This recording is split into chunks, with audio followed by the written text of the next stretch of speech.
What's up everyone, Tevy here back again with another episode of Let's Play Paper Mario and the Thousand Year Door.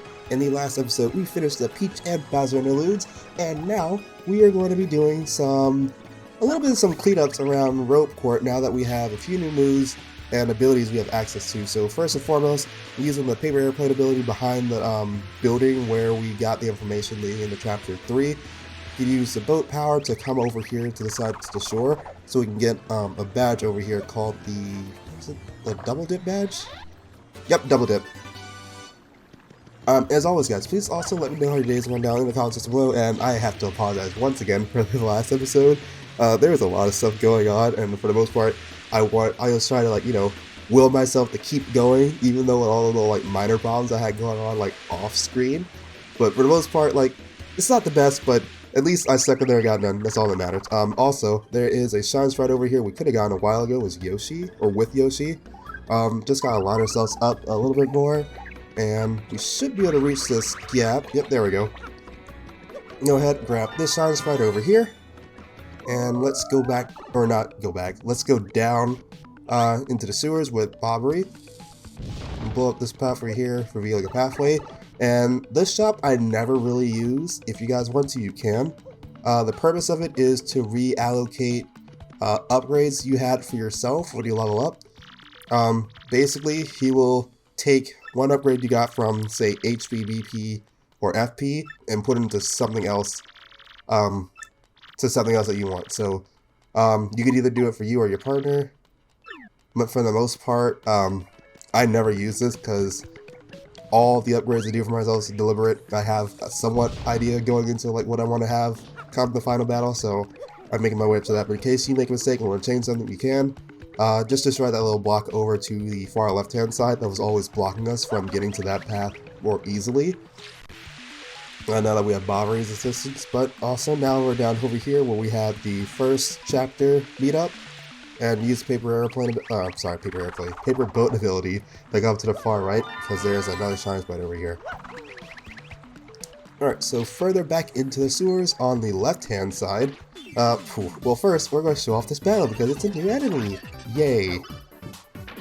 But anyway, what we're doing is just gathering a whole bunch of miscellaneous shine sprites and badges that I have the opportunity to get now that I want to show on screen beforehand. That's a magic Koopa, Koopa Wizard. Max HP is 7, attack is 4, and defense is 0. It'll throw a load of pain our way while using magic to help its buddies. What a creep. And when there's only one of them, it splits up into multiple copies to mess with us. Stop this thing fast or we'll be in a world of hurt. So yeah, this is actually our first time running against these guys outside the cutscenes with Bowser. So they're fairly annoying. Actually, back in Chapter 3, I believe we fought against the colored versions of these guys. And for the most part, the blue ones, they pretty much do a little bit of everything. They can either heal themselves or others, make themselves invisible, or increase it. Oh, wow, okay. Oh, duh, that's right. He increases defense, so Goobella won't be able to actually hurt him at all. It'll have to be Mario. I don't like that attack power. Oh, everyone in the audience. Well, not everyone. Only the first 4 rows went to sleep. Let me see. Bobbery should be able to negate the defense. Only a little bit. Oh, I don't have the piercing badge on. Okay, because I took that off a while ago.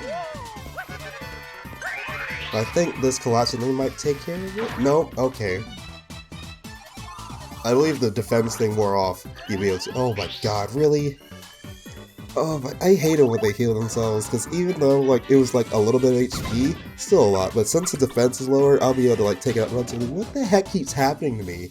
Literally, the entire backdrop keeps falling and only hitting our side. In fact, the stage is almost fully empty now at this point. And I missed it because I'm dizzy. Yeah. Now, this is the first match you ever seen this. The entire backdrop is fully missing. Because I've never lost this much of the stage before in one of these fights. So I'm glad I actually got to show that off, because it rarely happens.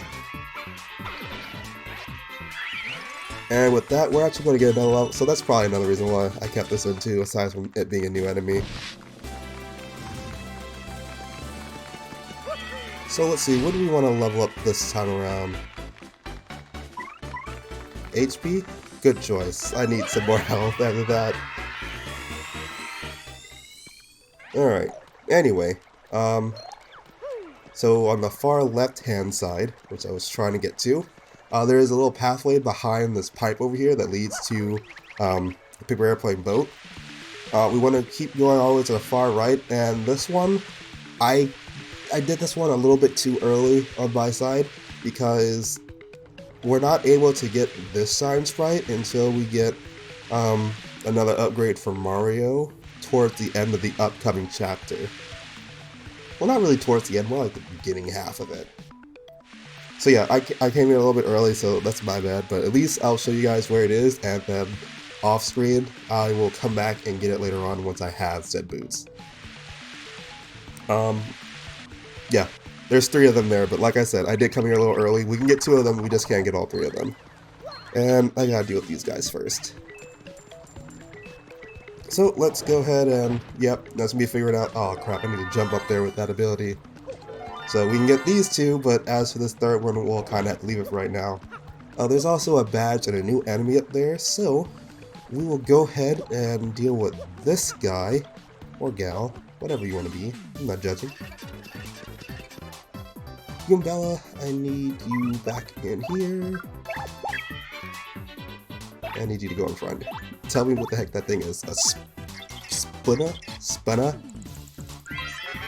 Oh, that's a spuna. Its body is made up of screen discs. Max HP is 12, attack is 7, defense is 2. It may not look like much, but it's pretty tough. It won't come at you with anything too weird, so just hang in there, okay? Not really a whole lot of information, but I guess it'll work. And yeah, it has really high defense, so even right now at my base jump, I can't really damage it without some additional power behind it. So the next upgrade we're going to be getting will at least help us be able to damage it in our base power. But for right now, it's kind of tough to see. It also said in its description that you can find it in the Pit of 100 Trials. This is the first time we come across an enemy outside of the pit that's going to be there. You know, like in its natural habitat, so this is actually a pretty tough enemy. The Pit of 100 Trials, I think I've mentioned it a few times in prior videos. It's been a while since I've seen those, so I might be mistaken, but I will be showing off the Pit of 100 Trials. At the time that I was still recording those videos for the beginning parts of it, I was still like in the air about if I was going to do it, but at this point, I've fully done it. Took a bit of time. I'm very proud of myself that I was able to do it, so I will be showing those later on. There are 100 floors of it, hence the name Pit of 100 Trials. I won't be voicing over all of them. I'm going to have the video split into increments of, not increments of 10, but floors of 10. So each video will be 10 floors, and I am only going to voice over the very last 10 floors? I think it's the last 10 floors, because that's probably, to me, the most important one to really show you guys and whatnot, because that's going to be, you know, the pinnacle of our journey coming to an end, because that's going to be past the final chapter and whatnot, so that'll be the very last thing we do. Anyway, now that we're back over here in Ropeport, towards the center part where we can dock to go to Kialki if we want to, use the paper airplane ability to shift over here to this far left-hand side little house, makeshift house I should say, back here. And there's a little treasure chest back there. There's also going to be a star piece over here on the right-hand side. But first, get this chest, and we get a HP drain badge. And I was jumping around for some hidden blocks, nothing over here, but get the star piece, and that is everything we can get from over here. So now I can actually go back, and I think I talked to Luigi at this point. Just because I make it a point to talk to him in between journeys to see how everything's going and so on and so forth, to make sure if I have to keep up with his logs and everything, or keep up with his journey so you guys can all see the story too. Otherwise, I would have to read at the very end, and I would rather not do that if I don't have to. Alright, Luigi, what you got? Got another piece of the Marvelous Compass, I see, from Jazzafras Town.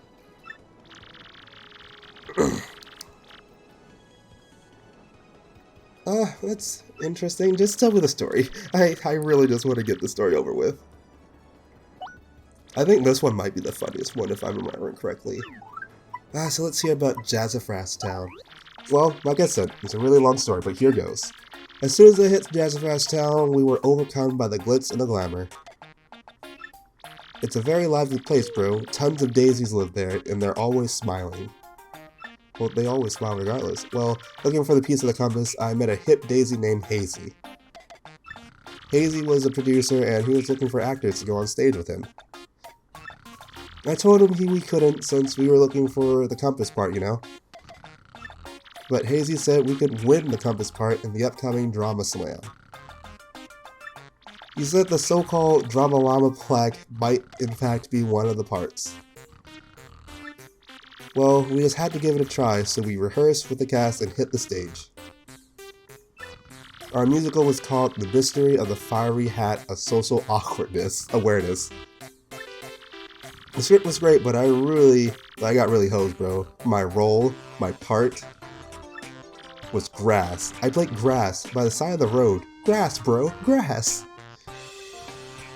I mean, you fit the role. I just sprawled out on the ground and had to be silent. Everyone but me had lines. I don't care if I was wearing green. Who cast someone based on that? It was awful. In the end, our musical was the talk of the town, and we won the Drama Slam. I got the compass part I was after, but even that didn't make me very happy.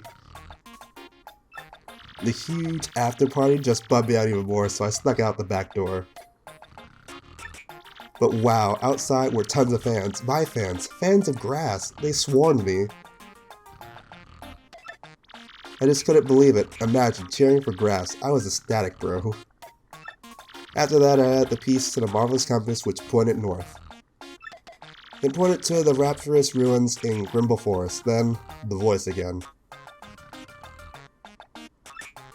Oh, my cherished Princess Eclair, how you soothe me. I would be grass for you. That's weird, Luigi. I will find you. I will reach you. I will stand by your side and be your Luigi. Wow. Sorry about that, bro. Yeah. So anyway, then I got back on my road. Came back to Ropework, and here I am, from another leg on my adventure, taken. Alright, so with that, let's go ahead and move on, talk to his partner. I'm Hazy, and I must say, Luigi's a great actor, one of the finest I've seen. This is actually one of his few party members that doesn't hate him. After this adventure, we're going on a tour to appear on stages everywhere. I'm going to be known as the Red Miracle, and of course, Luigi will be grass. Why would you call it the Red Miracle if you're green? Anyway, what does Goombella have to say about you? That's Luigi's Daisy friend Hazy. Apparently Hazy is an actor/director. You know Luigi's acting debut, right? The grass thing? I can never play grass. Yeah, you talk too much. I want to play a princess, and a prince would wake me with a kiss. So romantic. Good to know, Goombella, good to know. Anyway, let's continue on with our journey. So back in this area where we first had chapter 1, okay, I want to go back over to, I believe, Koopa Village. No, we're going to go and get the badge Merlin talked about. So back where we had, back when we first got cursed by the first black chest. Well, actually, second. The first one was before this. We're going to come back through here where we encountered the chest here. And go into the room where all the spikes were dangling on the ceiling that was trying to crush us. And now they've reset, won't come down anymore, but there's going to be a crack over here that Bobbery can open for us in the far right hand side. Go ahead and throw a bomb over there, and let's break through. And let's see what's inside here. Just the question box, let's hit this. And it tears behind a hidden curtain that reveals a treasure chest, which is the up arrow. It's unclear about what it means. You should ask somebody. That somebody's going to be Merlin, so let's head back over to his shop and see what he knows about this. Well, we'll do that after we find the next location of our treasure map.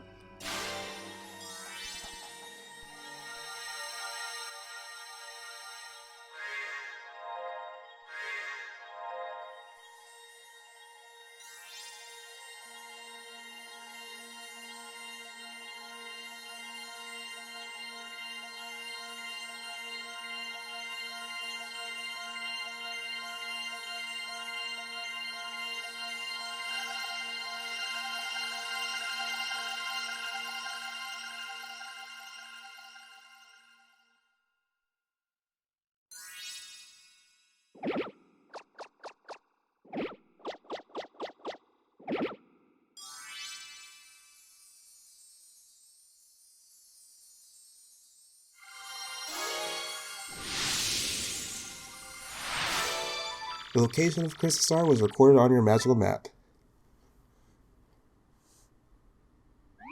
Right, let's pop in on that professor fellow. Oh yeah.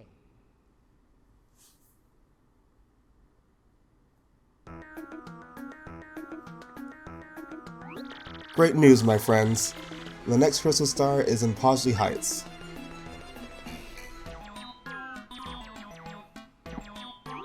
Wait a tick, I've heard tell that only the rich and famous call that place home.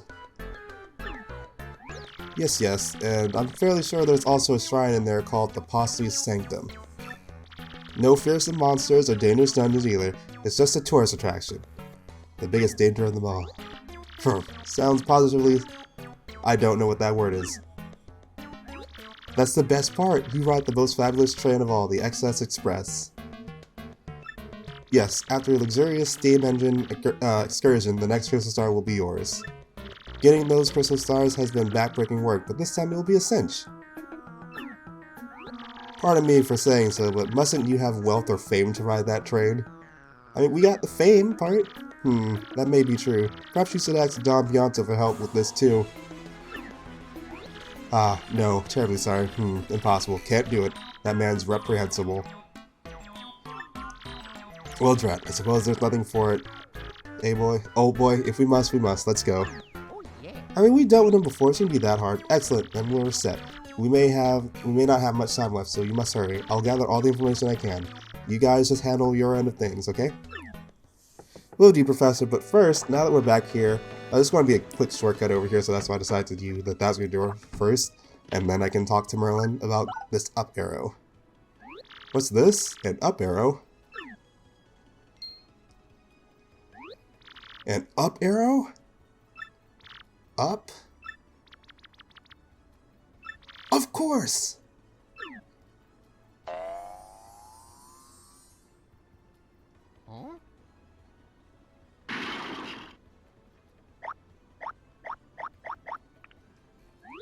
This is the Ultra Stone, so that is what the star sign meant. I picked this up at a flea market years ago and forgot it was in the attic. With this, I can power up your partners even more.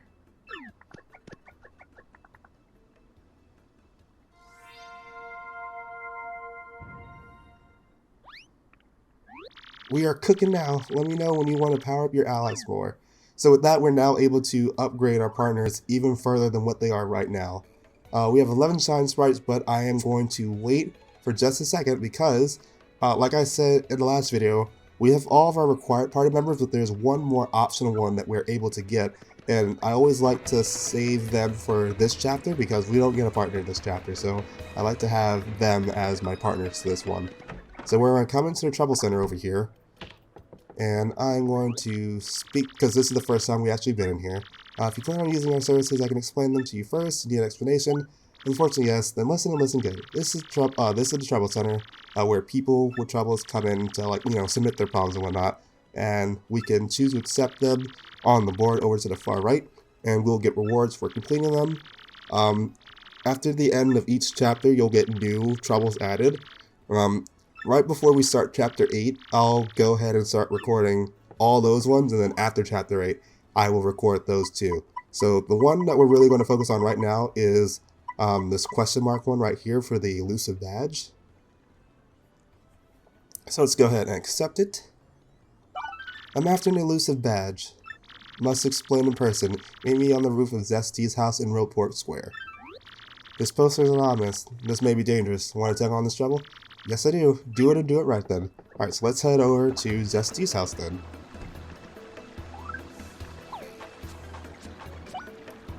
And I need Yoshi so I can get there a little faster. Alright, so now that we're on the roof of her house, the requester is Miss Mouse herself. Hi, Mr. Mustache Cutie. I'm the one with the trouble. I'm a pretty lucky girl to have a strapping fellow like you take on my trouble. Well, let me get right to it, okay? I've done all I can to find this one elusive badge, but I've failed at every turn. The badge is hidden in Hooktail's lair. Of that much I'm sure. I went to check the room after I heard you defeated Hooktail, but nothing. I did hear rumors that to find this badge one has to use the wind. I have no idea what that means though. Anyway, look for it for me, okay, sweetie? Alright, so let's head back over to Hooktail's castle and head to the center part where we fought against him. Switch to Flurry to use the power of the wind and blow away the hidden veil that is hiding this treasure chest. Do that and we get the Attack FX badge, or the Attack FXB badge. So now let's head back and give this to Miss Mouse.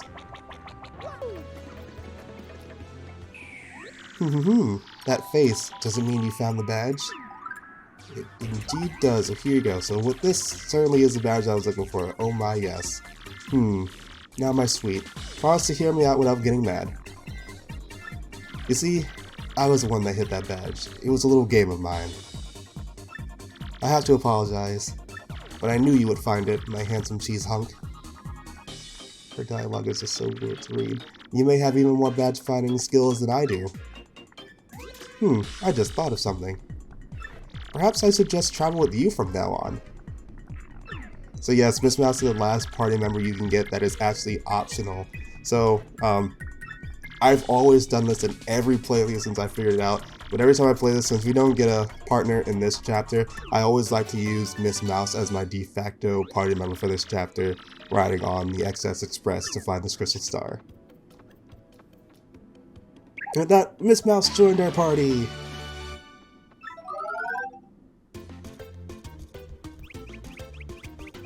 Alright, so Miss Mouse's ability. So Miss Mouse is able to sniff out hidden objects or badges that are nearby by pressing the X button.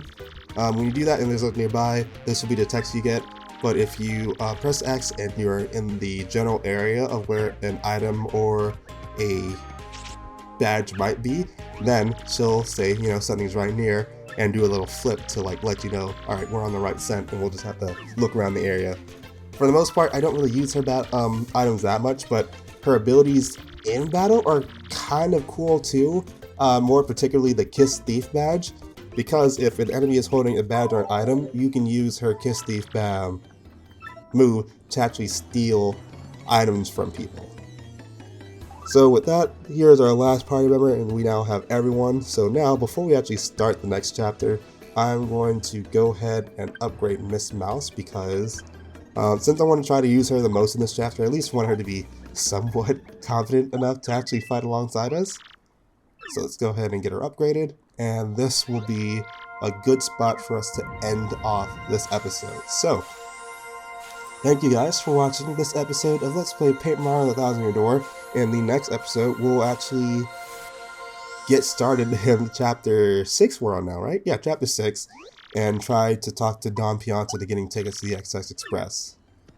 As always, if you guys liked the video, give it a like, leave a comment, all those good things I'm going to say at the end of these episodes. And remember to hit that subscribe button if you haven't been already, and to stay notified, remember to hit that bell icon. So until then, I'll see you guys in the next one. So take care, everyone.